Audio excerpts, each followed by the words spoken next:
nombre es Luis Carlos Gutiérrez y le doy la más cordial bienvenida a su programa Hablando Derecho. El día de hoy nuestro tema será el matrimonio, para lo cual tenemos como invitada a la magistrada Rebeca Aladro, integrante de la Segunda Sala Civil y familiar del Tribunal Superior de Justicia. Ya sabe que este programa se hace con sus dudas, sus comentarios. Yo le invito a que participe vía las redes sociales o el número telefónico 790-92. Estaremos esperando sus comentarios. Ya sabe que esta participación le puede hacer acreedor a uno de los paquetes que rifa esta producción. Pues ahora, para que usted tenga un panorama general de lo que será nuestro programa el día de hoy, le invito a que vea nuestra cápsula en contexto. Adelante.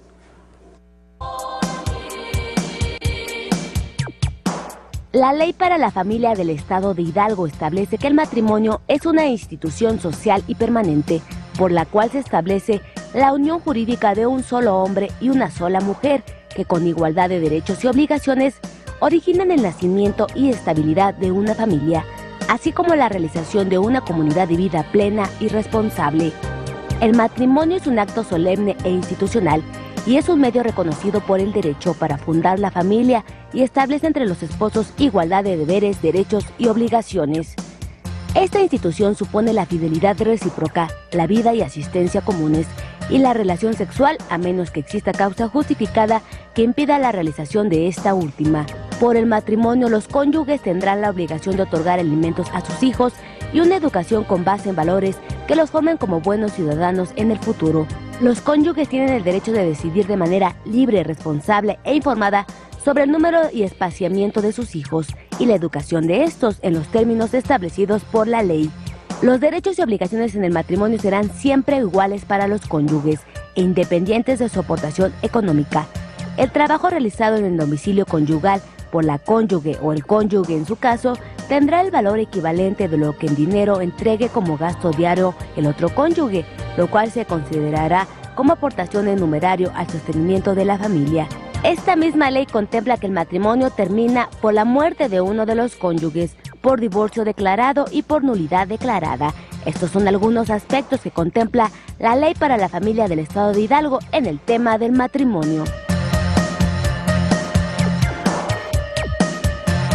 Gracias por estar con nosotros una semana más. Pues como usted ya lo escuchó, nuestro tema del día de hoy será el matrimonio, para la cual tenemos como invitada a la magistrada Rebeca Echeverría Aladro. Magistrada, un gusto tenerla. Gracias, Luis Carlos. Al contrario, es un gusto estar aquí con ustedes en Hablando Derecho. Y perdón, su nombre correcto es Rebeca Aladro. Rebeca Estela Aladro Echeverría. Integrante de la Segunda Sala Civil y familiar del Tribunal Superior de Justicia. Así es, así es. Pues para nosotros y para quienes estén en su casa será un gusto aprender el día de hoy acerca del matrimonio, magistrada. Pues todos, con las aportaciones de todos los muchachos y de ustedes, todos aprendemos siempre algo nuevo. Muy bien. Y pues para iniciar este programa, siempre la pregunta obligada es, hablando de matrimonio, ¿qué es esto, magistrada? Bueno, como ya lo oíamos en la cápsula, el matrimonio es una institución social permanente, es una relación jurídica entre las partes que impone iguales derechos y obligaciones y que su objeto principal es la realización de una familia en plena armonía. Para poder contraer matrimonio, ¿necesitamos algunos requisitos en específico? Sí, los requisitos son que ante el oficial del registro del estado familiar se manifieste el consentimiento de realizarlo, que tenga 18 años cumplidos y que manifieste también que esta voluntad no está impedida por ningún impedimento jurídico que así determine que no pueda llevar a cabo el matrimonio.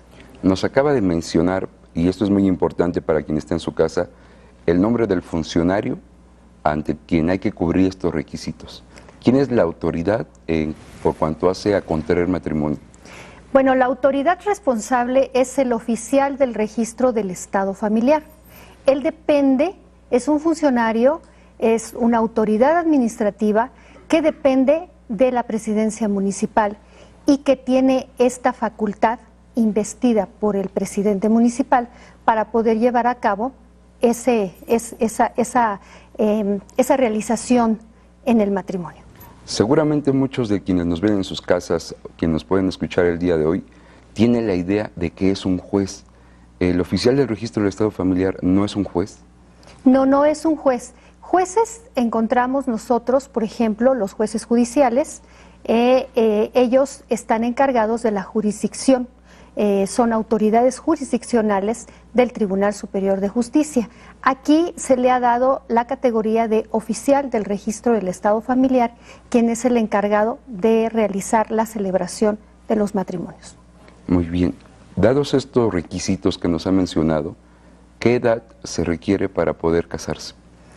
La edad que se requiere es como mínimo de 18 años y cuando son menores de edad, existen criterios de la Corte que no deben de ser menores a 15 años. Cumplidos los 15 años y habiendo la autorización tanto judicial del juez familiar como de los, o bien si están de acuerdo los padres o los tutores, entonces no hay ningún problema, se puede llevar a cabo la celebración del matrimonio.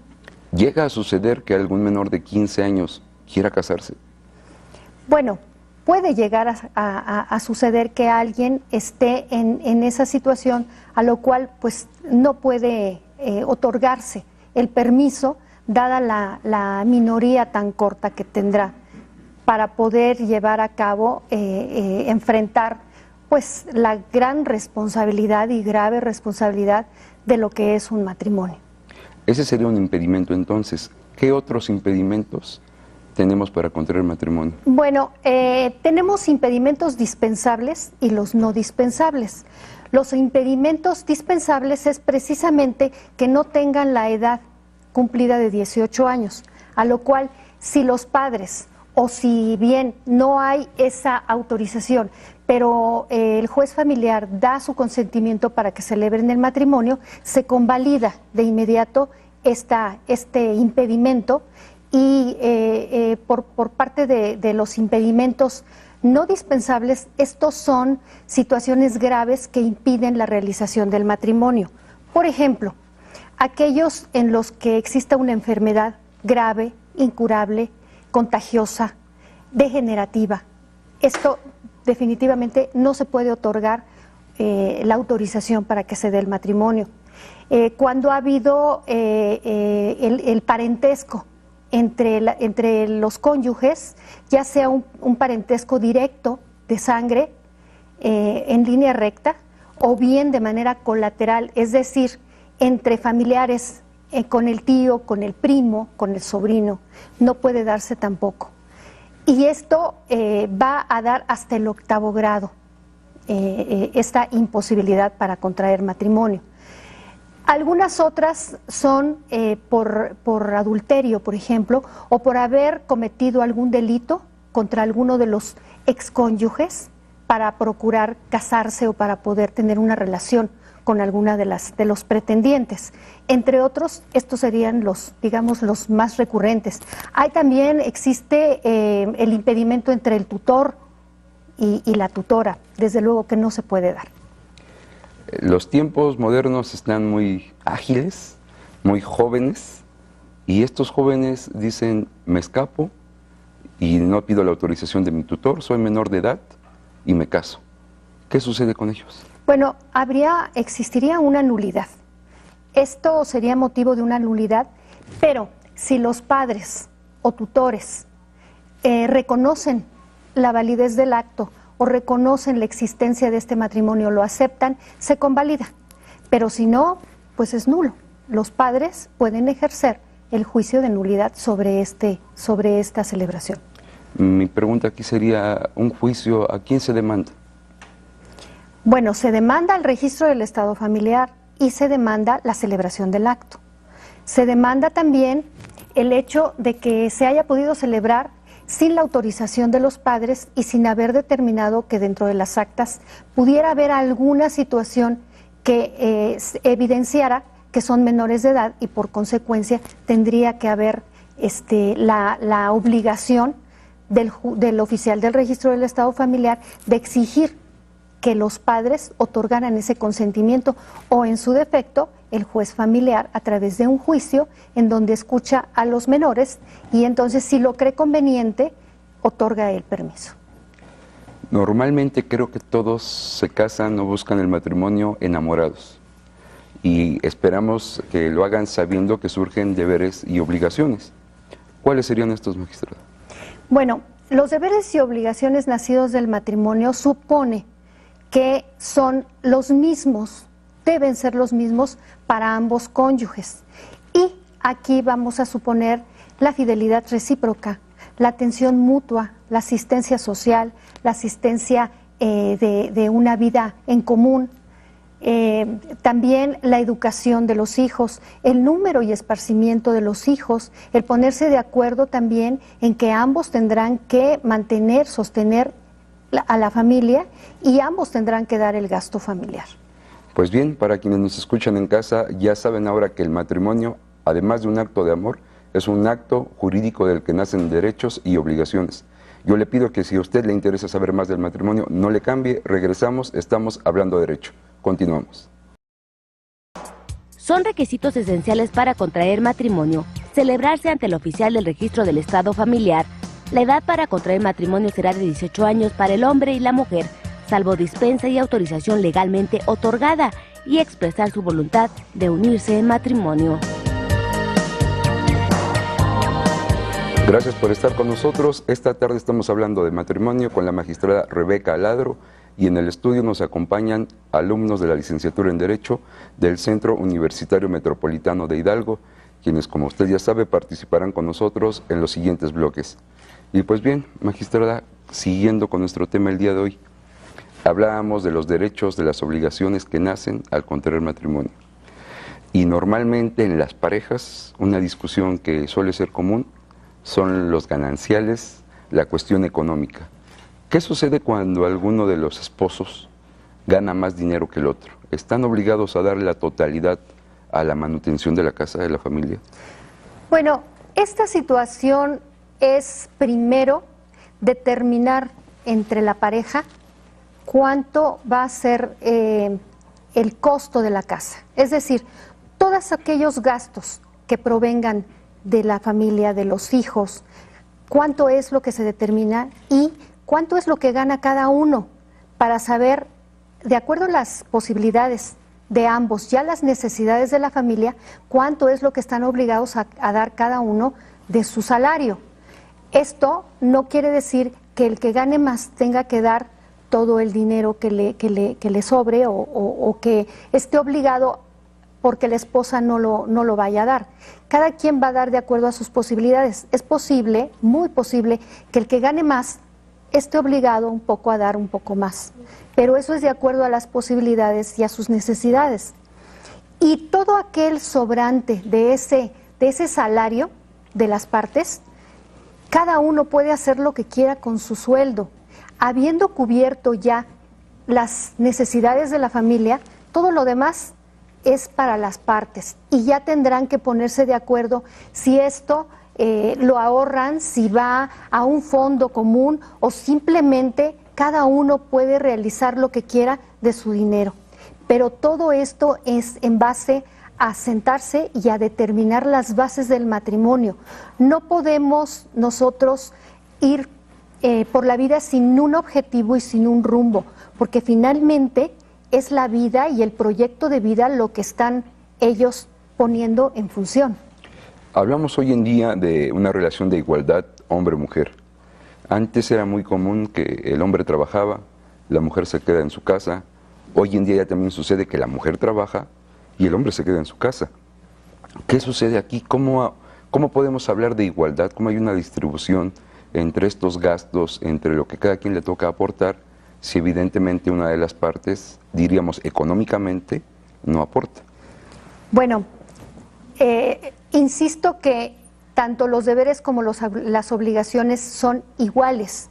Y lo que impone aquí es que la persona que queda dentro del hogar a hacer la administración de la casa, de los bienes de los hijos, a estar al frente de la casa lavando, planchando, haciendo la comida, viendo a los hijos, está realizando un esfuerzo y está realizando un trabajo que en especie va a dar y va a hacer su aportación al gasto familiar.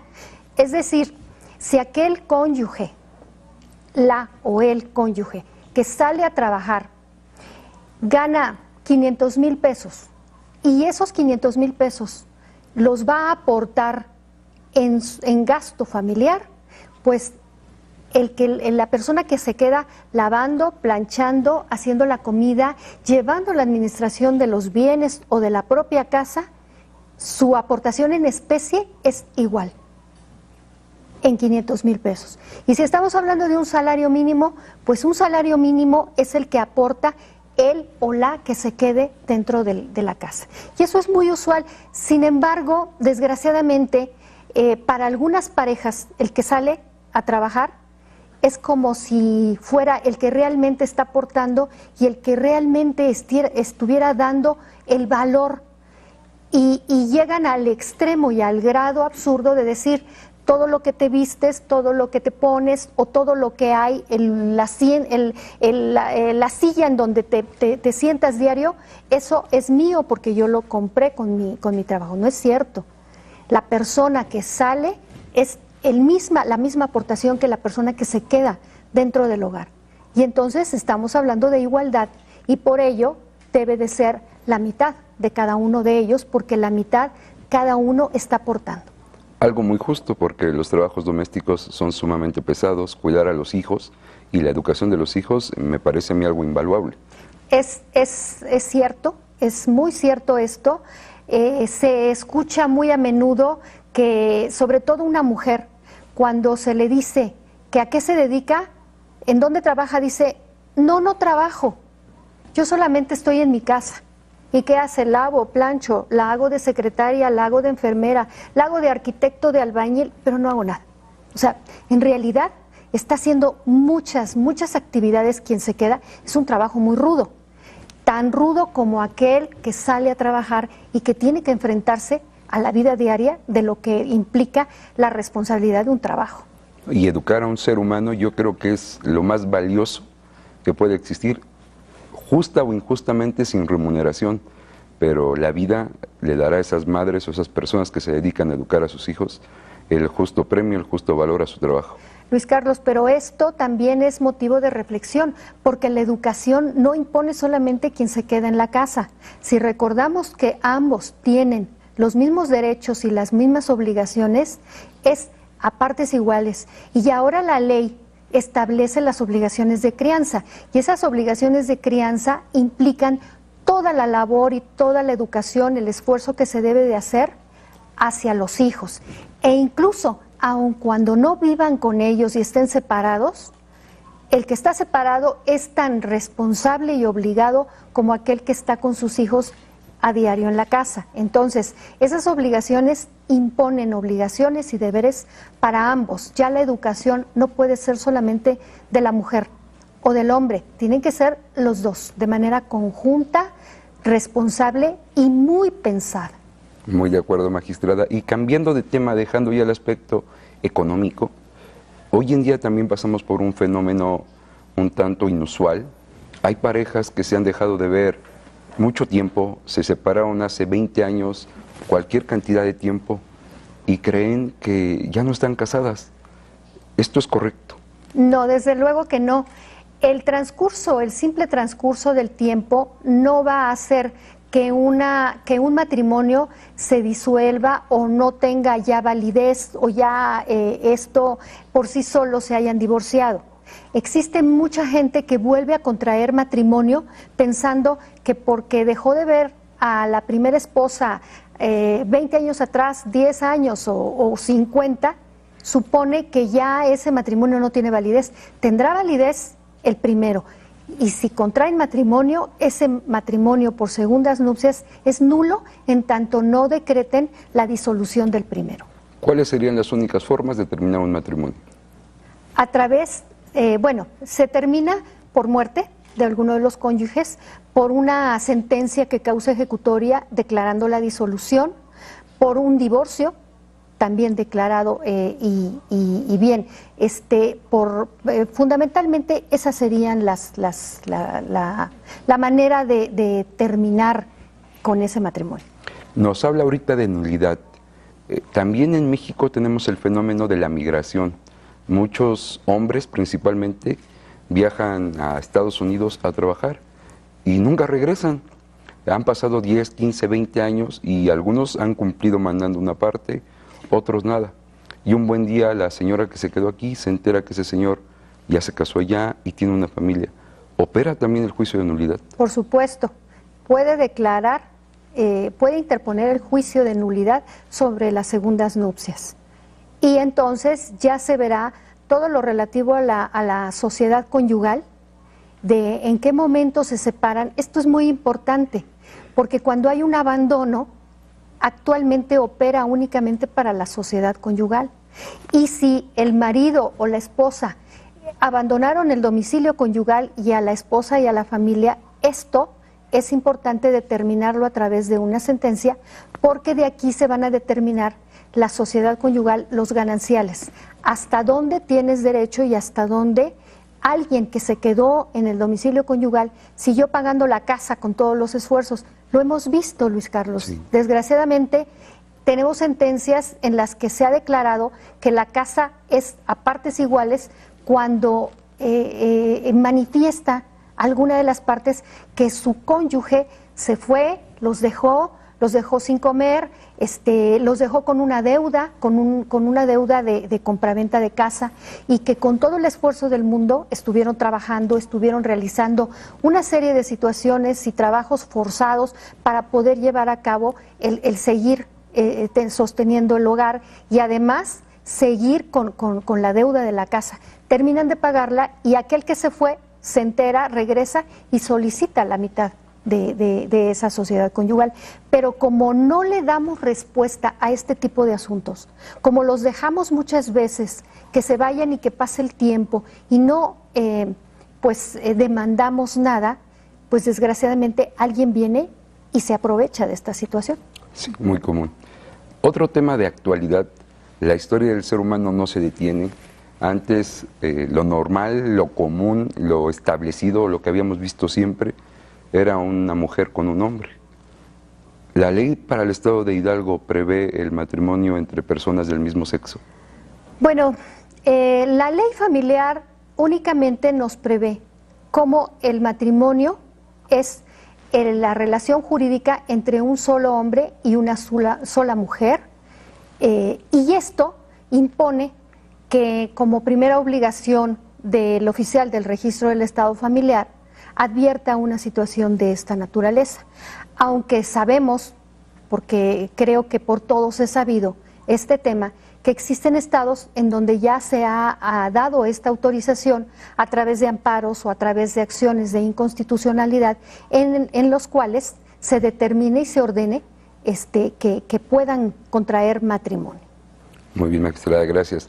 Pues ya escuchó usted, muy interesante los comentarios de la magistrada sobre el matrimonio. Si usted tiene alguna duda, algún comentario, no duden en llamarnos, contáctenos por nuestras redes sociales. El 790-92 está a sus órdenes. Yo le pido que no le cambie, vamos a una pausa. Estamos hablando de derecho.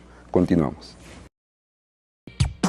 Son impedimentos no dispensables para contraer matrimonio: incapacidad mental, el parentesco por consanguinidad, el parentesco en línea colateral hasta el 8º grado, el parentesco por afinidad, haber sido autor o cómplice de homicidio o atentado contra la vida de uno de los cónyuges para casarse con el otro, el consentimiento obtenido por error, violencia o miedo grave, padecer enfermedad de riesgo, crónica, degenerativa o incurable, la existencia de tutela entre los pretendientes.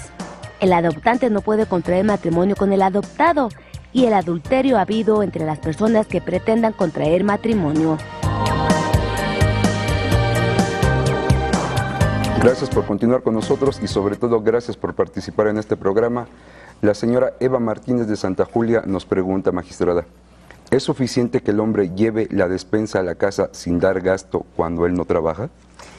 Esto se determina de acuerdo a las posibilidades del deudor y a las necesidades del acreedor. Esto es, ¿qué posibilidades tiene la persona que está dando esa despensa? ¿Y cuáles son las necesidades que se tienen en la casa? Si la señora está de acuerdo y con esto puede salir adelante y subsistir pensando que él está dando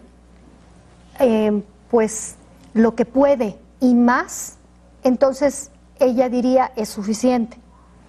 Si ella considera que con esto ella no sale, pero su necesidad rebasa lo que él está dando, entonces tendría que hablarse de un salario mínimo o bien de una cantidad en proporción a un salario mínimo. Pero todo esto es en base a sus posibilidades, a las posibilidades de quien está dando, del señor que no tiene trabajo, y a las necesidades de los que están en la casa y lo reciben. Señora Eva Martínez, gracias por participar con nosotros y esperamos que la respuesta sea de su utilidad. Magistrada, pues ahora toca el turno a los alumnos del Centro Universitario Metropolitano de Hidalgo, quienes nos harán partícipes de sus dudas, de sus comentarios, y para iniciar con este interrogatorio, le toca el turno a Leticia. Leticia, buenas tardes, gracias por estar con nosotros. Bueno, antes que nada, gracias por invitarnos a participar en estos eventos. Para nosotros es muy importante, ya que estamos empezando a estudiar y creo que estamos ávidos de conocer gente como ustedes para que nos enseñen cada vez más, ¿verdad? Bueno, pues mi pregunta es referente a, ahorita en la actualidad, los adolescentes han cambiado demasiado a como era antes.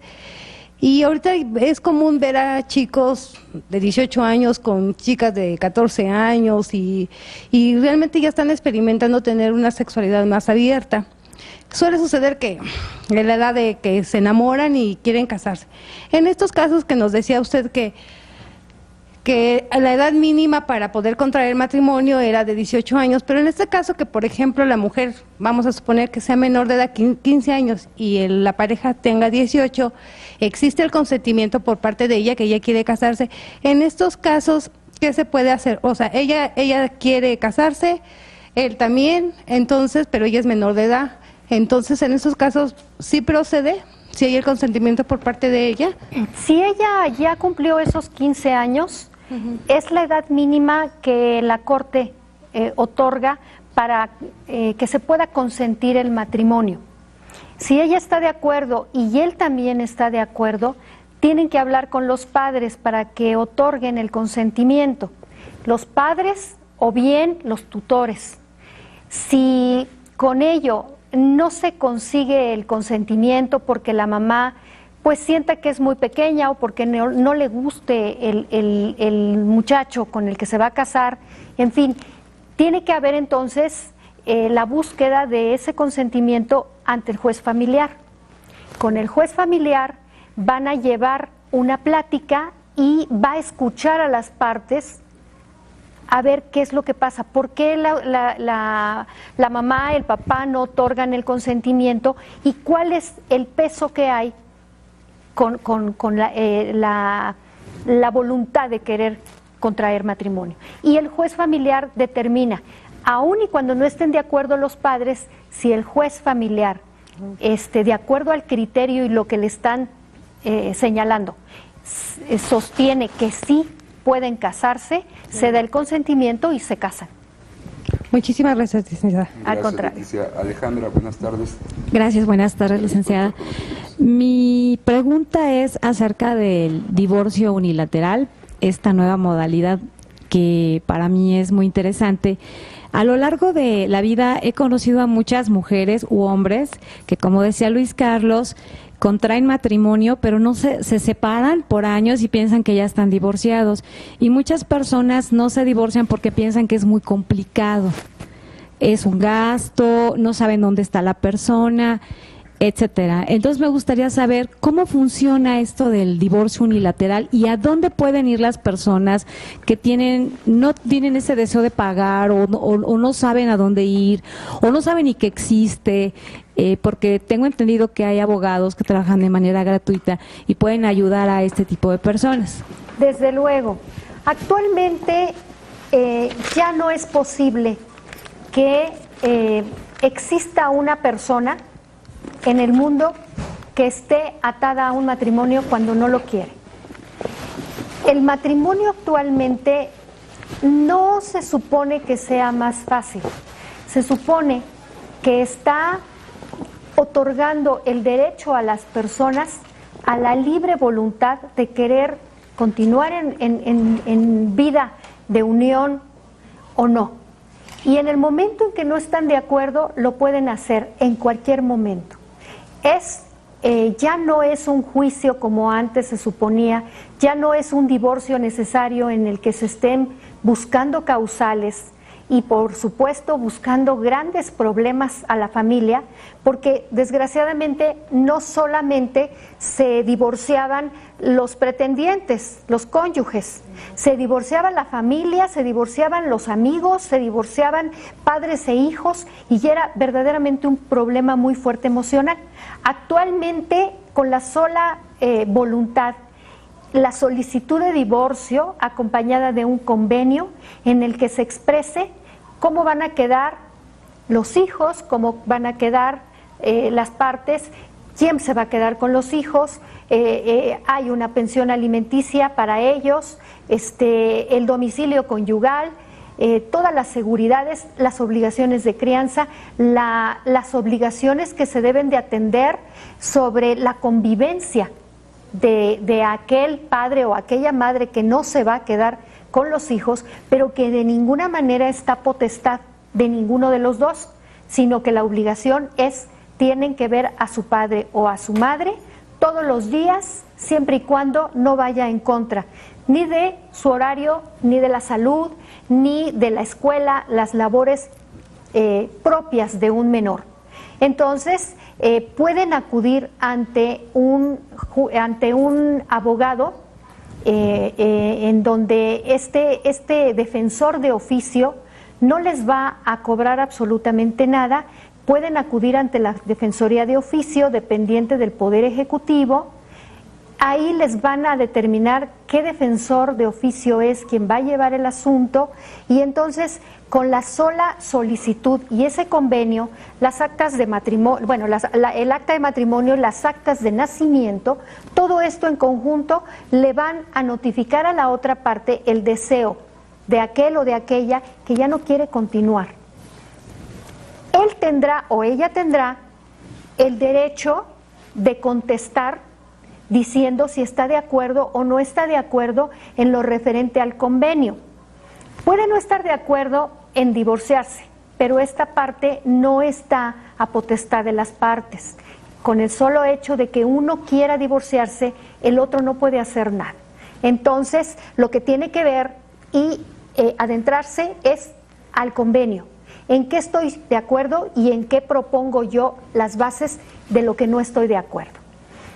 Cuando el juez los reúne y ve el convenio de ambos y no llegan a ponerse de acuerdo en algunos puntos, lo que va a pasar es que el juez va a dictar una sentencia declarando la disolución del vínculo matrimonial y en todo lo que no estén de acuerdo, pensión, la convivencia, en fin, todo aquello que no esté de acuerdo en las obligaciones que se impongan en un convenio y en otro, el juez va solamente a declarar medidas provisionales tomando él el punto, no a las partes que no se pusieron de acuerdo, sino que va a tomar parámetros para determinar pensión, para determinar los días que van a poder ver a los niños, para determinar todo aquello que no se pusieron de acuerdo en medida provisional. Y va a dejar a salvo los derechos de las partes para que todo en lo que no estuvieron de acuerdo se ventile en juicio por separado y únicamente quede en lo que sí estuvieron de acuerdo y se dicte la sentencia disolviendo ese vínculo matrimonial. Dirían ustedes, ¿por qué van a llevarse otro juicio u otros juicios en todo aquello que no hayan estado de acuerdo? Porque sencillamente lo que se está tratando es de separar el problema del vínculo matrimonial, tomando como pretexto a los niños, tomando como pretexto toda una serie de situaciones que en realidad lo que están tratando de poner es límites, es algunos obstáculos para que no se dé el divorcio, pero en realidad el divorcio tiene que ser aparte y entonces sí ya adentrarse en las partes a lo que es, ya no a estarse desgastando emocionalmente en si alguien le hizo o el otro no le dio, sino únicamente en lo que debe de ser esas medidas provisionales. Gracias. Gracias a ti, Alejandra. Karen, buenas tardes. Gracias Hola, por estar con nosotros. buenas tardes. Bueno, mi pregunta es, si yo, bueno, como aún no he registrado, no tengo un registro de un concubinato o no he contraído nupcias con alguna persona, pero bueno, ya he vivido mucho tiempo con ella, ¿hay una forma de poder garantizar los alimentos hacia los hijos si ya existen? Bueno, hacia los alimentos de los hijos solamente vamos a garantizarlos a través del reconocimiento que se haga mediante el acta de nacimiento, en donde se reconozca la paternidad de aquellos. Independientemente de esto, puede venir el concubinato y puede hacerse el reconocimiento de él de manera voluntaria, tratando de convencer a la otra parte de que se pueda realizar. Si no, bueno, pues se tendrá que buscar la forma de acreditar que estoy en concubinato durante tantos años y que este concubinato sigue. Si el concubinato se sostiene, sí hay derechos y obligaciones emanados de él, como lo es una pensión alimenticia. Pero si hay una ruptura en el concubinato, entonces se declarará que hubo un concubinato, pero ya no corren esos deberes y obligaciones, como es una pensión alimenticia u otras circunstancias alrededor de ello. Pero independientemente de esto, los hijos siempre estarán protegidos, y si él no quiere hacer el reconocimiento de los menores, siempre la ley estará en protección de ellos. Se podrá interponer un juicio de reconocimiento o de investigación de paternidad, que ese le corresponde a la madre. A la madre le corresponde desde antes de que nazca hasta los 17 años antes de cumplir los 18 años. A partir de los 18 años, el derecho corre al hijo, en donde podrá demandar el reconocimiento de la patria potestad. Y entonces ya tendrá que verse si hay, digamos, las pruebas provenientes del padre, escritas desde una nota, desde una postal, hasta cualquier otra circunstancia que implique que ha habido una relación de padre e hijo, que el hijo siempre ha utilizado el apellido del padre en determinadas situaciones de carácter social, y que él no se ha opuesto, que sabe que es utilizado, que sabe que la sociedad, los amigos, la gente, los parientes lo reconocen con el apellido o lo reconocen como hijo de aquel, y él no se ha opuesto. Entonces ya tenemos un principio de prueba proveniente de esas partes, y entonces nos vamos a ir con la prueba fundamental del ADN, y esa prueba nos va a dar toda la plenitud de que es el padre. Esto se da en suplencia de la deficiencia de la queja. Si las partes no la ofrecen, el juzgador está obligado a ofrecerlo, porque si no, de lo contrario, estaríamos obligando o estaríamos quitando el derecho de identidad de ese menor.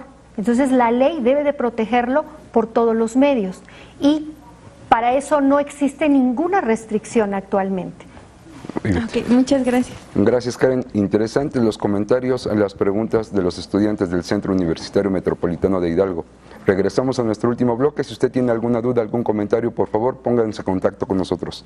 Regresamos, estamos hablando de derecho. Antes de celebrar el matrimonio, los pretendientes están obligados a manifestar su voluntad respecto al régimen legal de sus bienes, y su administración puede ser sociedad conyugal y separación de bienes. Gracias por continuar con nosotros, y sobre todo gracias por sus participaciones en este programa vía redes sociales, vía telefónica, como la señora Inés Monsalvo Pérez. Ella, magistrada, nos pregunta que tiene 41 años de casada, sus hijos son mayores de edad, aún vive con su esposo, pero él no aporta ingresos a la casa. Comenta que él se fue algunos años a Estados Unidos y no le mandaba dinero. Quiere divorciarse. ¿Cómo le puede hacer? Bueno, la señora, si él está aquí en México o sigue en Estados Unidos. Ya está aquí en México. Ya está aquí en México. Sencillamente es el mismo procedimiento que acabo de explicar del divorcio unilateral, en donde ella manifiesta su voluntad y lo único que necesita es ubicar el domicilio de él para que le pueda ser notificada la decisión de ella de querer disolver el matrimonio y ver cuáles son las bases de ese convenio. Muy bien, señora Inés Monsalvo, esperemos que esta respuesta le ayude en algo. Estamos para servirle. Gracias al señor don Pedro Jesús Ruiz. Él manda saludos a la magistrada, a su servidor y al licenciado Gustavo, que es nuestro coordinador de información. Gracias, señor, estamos para servirles. Y pues bien, continuando con nuestra dinámica, las preguntas de los alumnos que nos acompañan el día de hoy, le toca el turno a Omar. Omar, buenas tardes, gracias por estar con nosotros. Buenas tardes, licenciado. Buenas tardes. Bueno, mi pregunta es enfocada al día de hoy. Se vive hoy día más liberal, más open mind, y ya no nada más es decisión de los hombres, sino también de las mujeres algunas veces que optan por la unión libre. Más adelante, bueno, se deciden y hacen el registro de concubinato. Mi pregunta es, ¿cómo se registra y si tiene misma validez que lo que es la solemnidad del matrimonio? Esto por, igual había escuchado, una nueva ventaja que tiene la mujer como derecho, que es la indemnización. Hace rato mencionábamos, a veces se dedica al hogar. Por ahí me recuerdo que se hizo una ley hace poco, publicaron, donde se podía indemnizar por el tiempo que haya dedicado mayormente al hogar. ¿Me puede ayudar con esa duda? Claro que sí. Actualmente en nuestra ley familiar ya no hay indemnización compensatoria porque esto se daba cuando había un divorcio necesario y entonces había un cónyuge culpable y uno inocente, y para el cónyuge inocente se daba esa indemnización. Actualmente es una compensación que se da y esta se va a determinar efectivamente por todos los años que hayan estado unidos, pero esto se determina o se cuantifica de alguna manera por las circunstancias de que esté desprotegida, de que no tenga una casa, un lugar en donde vivir y se dé el divorcio unilateral. Entonces, para aquel que está solicitando el divorcio unilateral, no puede dejar a la esposa de tantos años porque ya decidió que tiene una nueva esperanza por otro lado, o simplemente porque ya no quiere vivir con ella y la va a dejar sin casa y la va a dejar sin una protección. Entonces se da las veces de una compensación por este tiempo, se determina, y si no hay el dinero suficiente para darlo de momento por la cuantificación, entonces se tendrá que hacer, digamos, ya esto operará para los dos de común acuerdo. Se va a hacer voluntario, se va a hacer de manera mensual, semanal, anual, dependiendo hasta que termine de pagar toda esa cantidad por todo el tiempo que hayan transcurrido en la convivencia juntos de esa unión. Y el concubinato ya actualmente no requiere del registro que se hacía ante el oficial del registro del estado familiar.